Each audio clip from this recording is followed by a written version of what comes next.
Hey everybody, welcome to this Beneath the Bible video. Right now we're doing a series called Before You Read. We know that the Bible can be difficult to understand, hard to comprehend, hard to understand the background, and so in this series we're wanting to just provide you with some resources and basic information and historical background to help you interpret the Bible better for yourself. Here's today's video.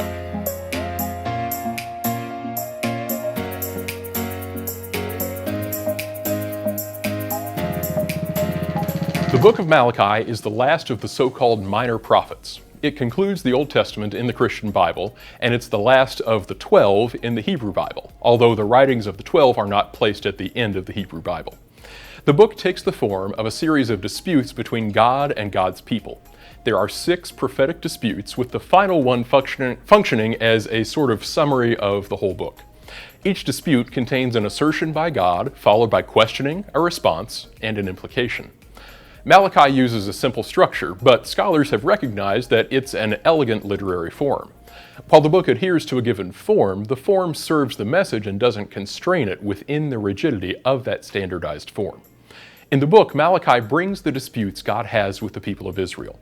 Some of these disputes include perverting the sacrificial system, misusing the Sabbath, marrying foreigners, exploiting the poor, and abusing the tithe system. Some scholars have suggested that the Book of Malachi is an appendage to the Book of Zechariah. There are some similarities between Zechariah 9:1 and 12:1 and Malachi 1:1. So some scholars think that Malachi is an anonymous addition to Zechariah.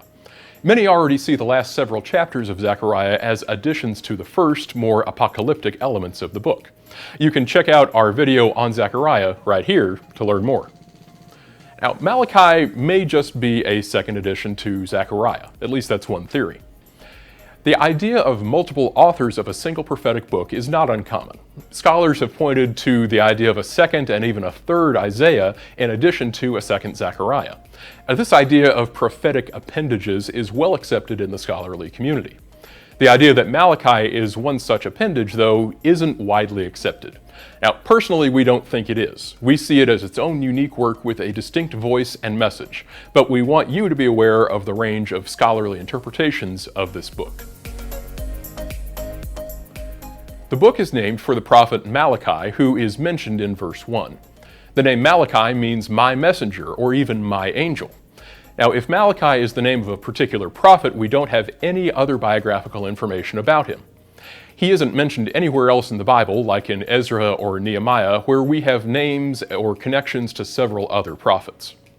However, a number of scholars think it's possible that Malachi is a title or a pseudonym and not a proper name. It could be an abbreviated form of a longer name, meaning messenger of Yahweh. Now, if that is the case, then Malachi would work quite well as a title, since a prophet is a messenger of God. It's also possible that Malachi could be a pseudonym or the name of an otherwise unknown prophet.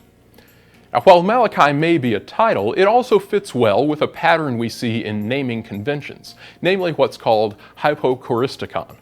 This is a fancy term for the tendency of names to get shortened over time. Now, this could happen as a term of endearment or a nickname, like David getting shortened to Dave, but it could also be purposeful. For example, a fully theophoric name, like Malachi Yahweh, could get progressively shortened to Malachi-Yahu, then down to Malachi-Yah, and finally to Malachi. All of these shortened names derive from the much longer full name, and all ultimately mean messenger of Yahweh or messenger of God. Malachi seems likely to be a shorter form of a full name that has undergone this process of shortening. There are no clear chronological indicators as to when the book was written down, or even when the prophecy came to the prophet, like we get in books like Haggai and Zechariah.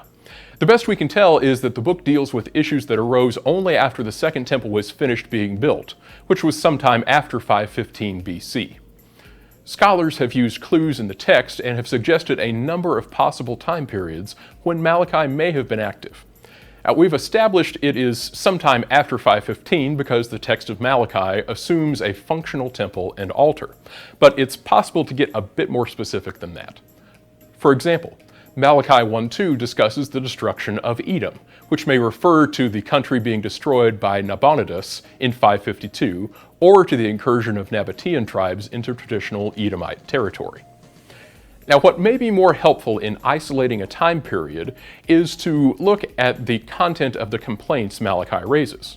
Scholars have identified striking parallels between what Malachi describes and what Nehemiah encounters on his second visit to Jerusalem, which occurred in roughly 432 BC. Nehemiah is said to have put an end to these practices, so it's possible that Malachi wrote during the time leading up to Nehemiah's visit. Further supporting this interpretation is the fact that Malachi refers to a governor in 1:8, possibly using an Akkadian loanword, and that elsewhere refers in the Hebrew Bible to Assyrian and Persian officials. Nehemiah was a governor of the province, so it seems plausible to place Malachi in the days of Nehemiah sometime in the 430s. And with that said, some have suggested it's problematic to date the book based on Malachi's accusations of sin. It's not like Nehemiah put an end to all of these sins and they never occurred again.